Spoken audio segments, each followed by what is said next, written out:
తాకట్టులో ఉన్న బంగారాన్ని విడిపించి ఆ రోజున్న మార్కెట్ ధర కట్టి మిగిలిన డబ్బును మీకు అందిస్తుంది కొమ్మూరి గోల్డ్.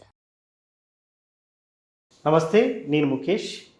గోకర్ణ గౌరవాన్వితులు, శాక్తేయ సహస్ర కిరణ బిరుదాంకితులు, శక్తిపీఠం వ్యవస్థాపకులు పూజ్యశ్రీ డాక్టర్ స్వామి శాంతానంద్ పురోహిత్ గారు మనతో పాటు ఉన్నారు. వారితో మాట్లాడే ప్రయత్నం చేద్దాం. గురువు గారు నమస్కారం. శ్రీమాత్రే నమః.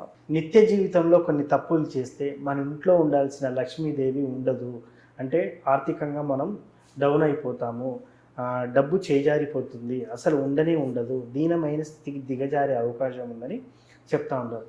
ముఖ్యంగా నిత్య జీవితంలో ఏ తప్పులు చేయొద్దు, ఏ తప్పులు చేయడం వల్ల మన నుంచి లక్ష్మీదేవి దూరం అయ్యే అవకాశం ఉంటుందంటారు గురువు గారు? చాలా మంచి విషయము. ఇవి మనకు తెలిసి కూడా మన చేతులారా లక్ష్మీ అమ్మవారిని మనం దూరం చేసుకుంటూ ఉంటాం. చిన్న చిన్న విషయాలు మనందరికీ తెలిసినటువంటివి, ఇవేమో పెద్ద వేద శాస్త్రాలు చదవాల్సిన అవసరం లేదు. అతి చిన్న మామూలు విషయాలు ఉన్నాయి. ఈ చిన్న చిన్న విషయాలను పాటిస్తే లక్ష్మీ అనుగ్రహాన్ని మనం సంపూర్ణంగా పొందవచ్చు. లేదంటే అమ్మవారు అంతే దూరంగా మన నుంచి వెళ్ళిపోతుంది. అందులో ఉన్నటువంటి ముఖ్యాంశాలు ఏమిటి అంటే, చాలా సందర్భాల్లో నేను ప్రస్తుతిస్తూ ఉంటాను. నిత్య దీపారాధన అనేది అత్యంత ముఖ్యమైనటువంటిది. దీపం లేనటువంటి ఇల్లు శ్మశానంతో సమానము అని మనకు శాస్త్రం చెబుతుంది, పెద్దల ఆర్యోక్తి. కాబట్టి నిత్య దీపారాధన అనేది తప్పనిసరి. కనీసం రోజులో ఉదయం పూట స్నానం చేసిన వెంబడే దీపారాధన చేయడం అనేది లక్ష్మీప్రదము అని మనకు శాస్త్రం చెబుతుంది. రెండవది, స్నానం చేయకుండా వంటలు వండుతూ ఉంటారు. ఆ రకంగా చేసినప్పటికీ కూడా అది మనకు అలక్ష్మి ప్రవేశిస్తుంది, లక్ష్మి వెళ్ళిపోతుంది. కాబట్టి ఎట్టి పరిస్థితుల్లో కూడా స్నానం చేయకుండా వంటలు వండకూడదు, స్నానం చేయకుండా భోజనము చేయకూడదు. ఈరోజు రేపు చాలా సందర్భాల్లో మనకు బెడ్ కాఫీలు, బెడ్ టీలు, బెడ్ టిఫిన్లు అన్నీ వచ్చేస్తే ఉంటాయి. కూర్చున్న దగ్గరనే పళ్ళు తోమకుండా కూడా టీ కాఫీలు తాగేటటువంటి ఒక పద్ధతి ఇప్పుడున్నటువంటి సమాజంలో వచ్చింది. అలా చేయడం వల్ల మనకు లక్ష్మి అనేటటువంటిది పారద్రోలిపోతుంది. అంతేకాకుండా పెద్దలు మనకు చెప్పారు, మనము పడుకునేటటువంటి పరుపు ఏదైతే ఉంటుందో ఆ పరుపుపై కూర్చొని టిఫిన్లు కానీ భోజనాలు కానీ ఎప్పుడు కూడా చేయకూడదు. అది కూడా దారిద్ర్యాన్ని కొని తెచ్చేటటువంటి విషయం.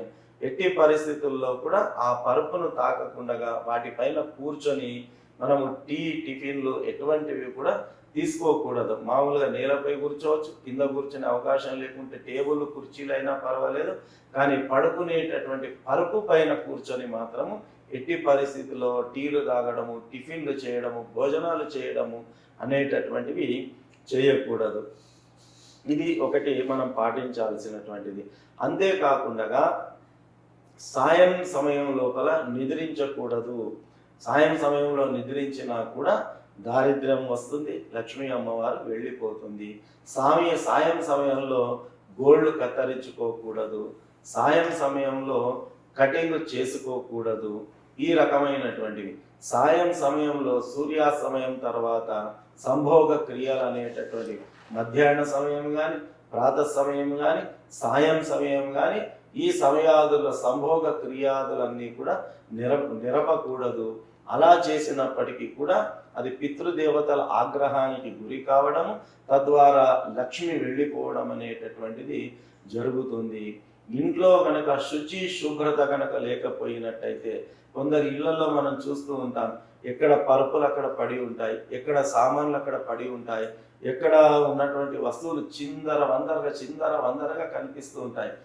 ఏ ఇంట్లో అయితే శుభ్రత అనేటటువంటిది ఉండదో ఆ ఇంట్లో లక్ష్మీదేవి క్షణము కూడా నిలవదు అని చెప్పి మనకు శాస్త్రం మనకు తెలియచేస్తూ ఉన్నది.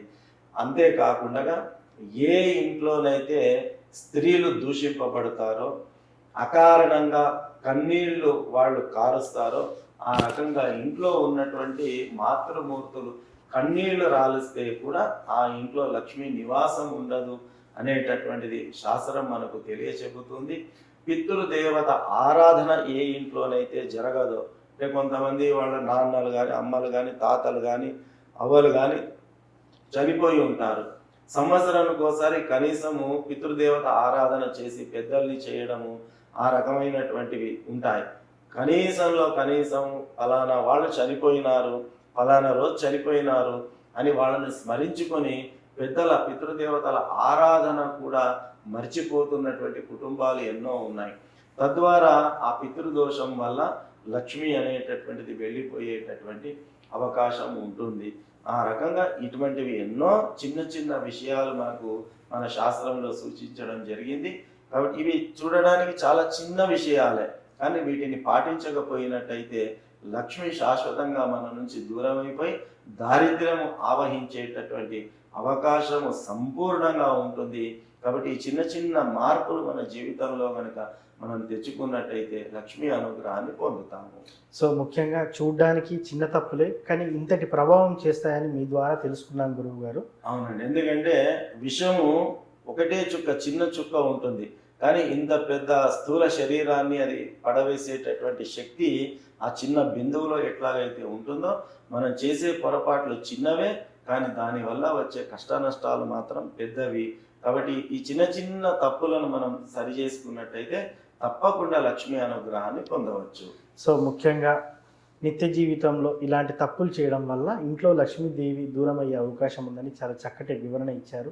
ఇప్పటికైనా ఈ వీడియో చూసిన వాళ్ళు అలాంటి పనులు మానుకొని చక్కగా లక్ష్మీదేవి స్థిరంగా ఉండే నివాస స్థలం ఏర్పాటు చేసుకుంటారని అనుకుందాం గురువు. ధన్యవాదాలు. శ్రీమాత్రే నమః.